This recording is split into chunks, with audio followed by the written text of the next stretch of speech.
Hello, good morning. Pizza Gist ngayon ng Hulyo 2024. Malapit na mag-expire ang aking unlimited data. Now, nag-exercise ako. Sabi ng misis ko, priority ko raw exercise, physical. Ini-exercise ko yung dila ko dahil nagka-stroke nga ako. So, yan, nandito ako mag-vlogging din para ma-exercise ang dila. Meron ako ritong i-research sa Google. Nabubulol na ako. 15 na simple questions, 15 simple questions that will help you find your life's mission. Yan, kaya marahil nabubuhay pa tayo dahil kinukumplito natin ang mission natin. Yung mission natin sa buhay. Importante malaman natin ang mission natin. Ang mission ko is to be a better person, and to improve my quality of life.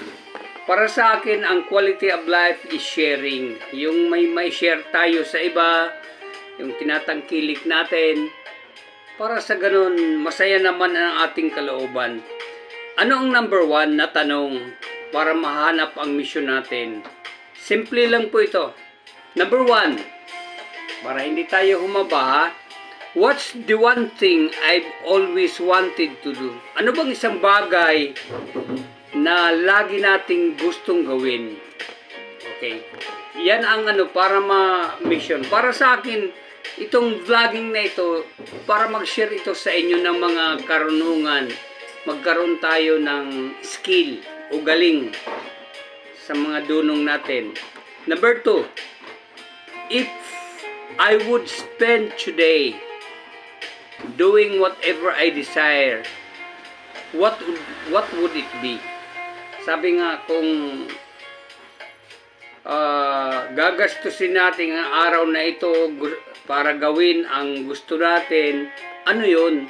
Para sa akin, is still vlogging. Okay. Kasi napapakinabangan ko at napapakinabangan ng iba. Number 3, where do I want to live? What city and what type of residence? Saan ba ako gustong tumira? Anong syudad at anong type ng residence? Yung wife ko, ini-invite niya ako sa Pangasinan.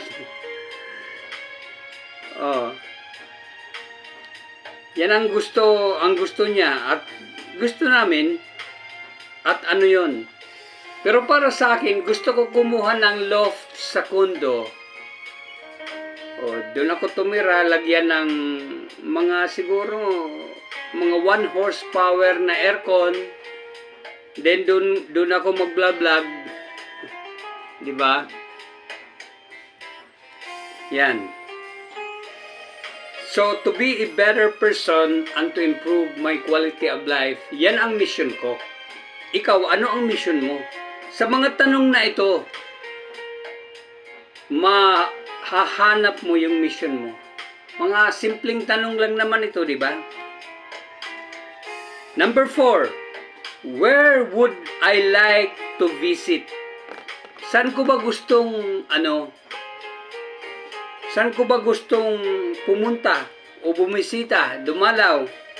Para sa akin, naiisip ko, tapos na kami sa Cebu at sa Davao, naiisip ko yung Palawan, yung underground cave. Di ba? Yung mamamangka ka sa ilalim ng kabundukan, pero dito ka sa ilalim. Not underground cave, underground river. Yung tubig sa ilalim. Yan ang may importante na mapuntahan para mag-explore. Pangarap ko yun, ha. Then number 5, what do I talk about doing but never do it? Ano bang lagi kong sinasabi na gagawin ko pero hindi ko nagagawa? Oh, yung wife ko laging gusto doon, lagi sa Rizal. May bahay doon sa Rizal. Pero hindi natuloy, gusto naman niya Pangasinan. 'Di ba? Yan ang mga lagi nating sinasabi o pinag-uusapan pero hindi natin nagagawa. Then number 6, what are the reasons I don't go after my dreams? Ano bang mga rason bakit hindi natin tinutupad ang ating mga pangarap? Usually, karamihan, ang iba ang mga rason para hindi matupad ang mga pangarap ay pera o mga kagamitan. Para mabili ang mga kagamitan tulad ng sasakyan at iba't iba pa. Number 7, how will I finish the sentence more than anything before I die? I want to. Oh. Ano bang gusto natin bago tayo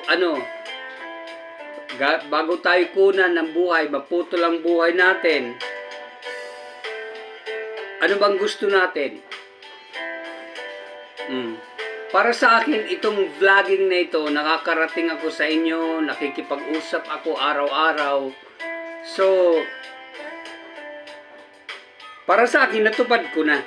Pero, ikaw, how will I finish, sabi nga rito, the sentence, more than anything, before I die, before you die, you want to.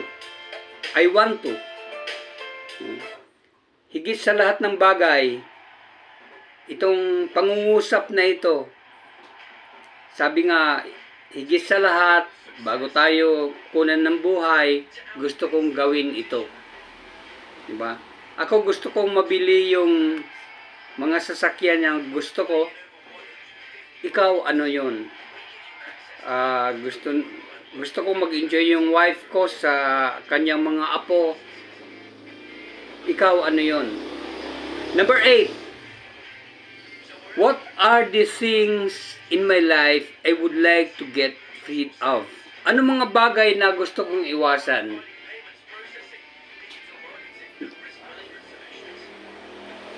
Ano bang mga bagay na gusto mong alisin sa buhay mo?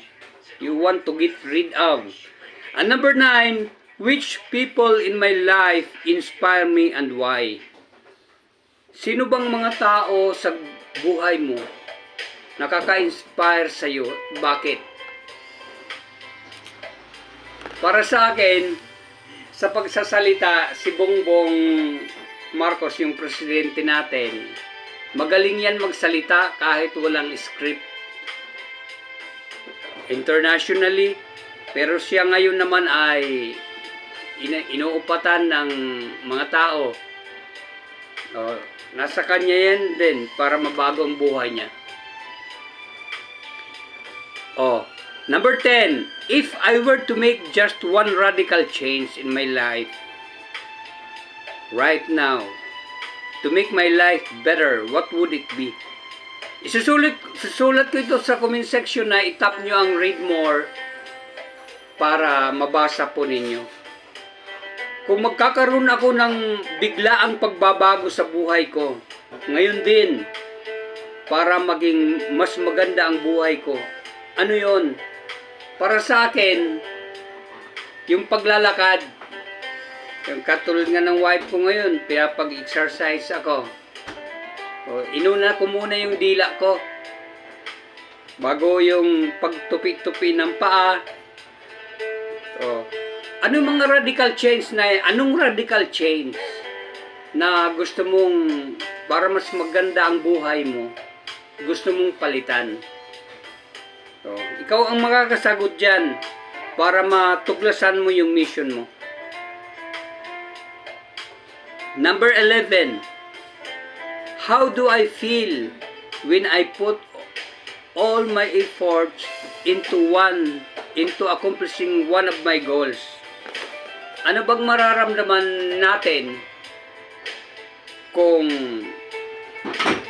how do I feel when I put all my efforts, lahat ng pagpapagod o lahat ng effort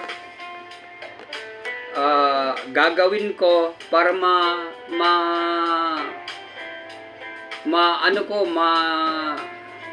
fulfill.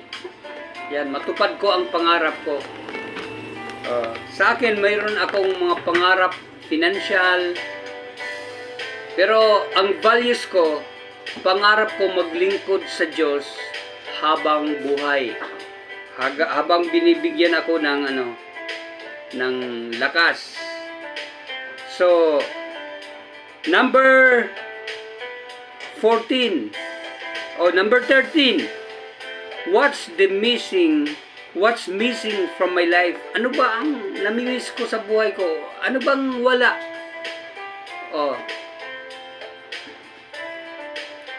Ano yung hinahanap-hanap mo sa buhay mo? Then number 14, who are my biggest supporters? Hindi lang tayo kontra ng kontra. Sino bang sumusuporta sa'yo? Sino bang mga taong sumusuporta sa'yo? One time pumunta rito yung pinsan ko. Nagkaroon ako ng atraso sa buhay niya. Nagkapatawaran kami.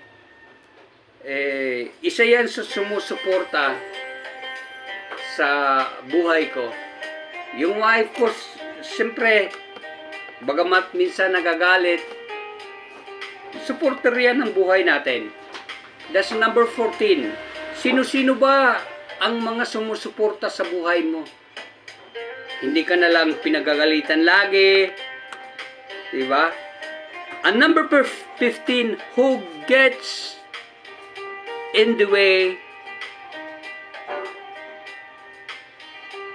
of me achieving my goals? Sino bang laging humaharang para matupad mo ang pangarap mo? Kailangan ma-identify natin yan para matupad natin ang mission natin. Para sa akin, ang mission ko is to be a better person and improve my quality of life. Maging mas mabuting tao at ma-improve ko ang buhay ko. Yan po ang ating napag-usapan sa araw na ito. If you like the video, don't forget to subscribe. At wag po natin i-share ito sa iba para makashare naman tayo. Effort ko, ang effort mo i-share. And don't forget to hit the notification bell para updated ka lagi sa mga bagong video. Have a nice day. Take charge. Bye-bye.